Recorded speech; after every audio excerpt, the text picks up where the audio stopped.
Ќе доживее ли германската автоиндустрија уште еден удар?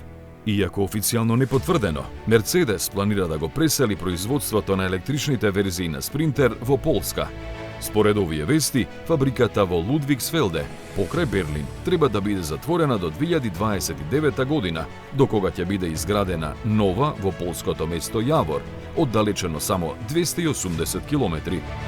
Сега таму Мерцедес произведува мотори и батерии за хибридните возила. Причината се знае. Високите трошоци за работна рака, кои во Германија се 5 пати поголеми отколку во Полска.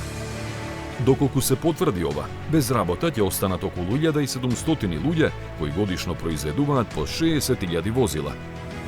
Покрај во фабриката во Лудвигсфелде, која е специјализирана за верзиите со шасија и кабина, Мерцедес го произведува Спринтер и во Дизелдорф.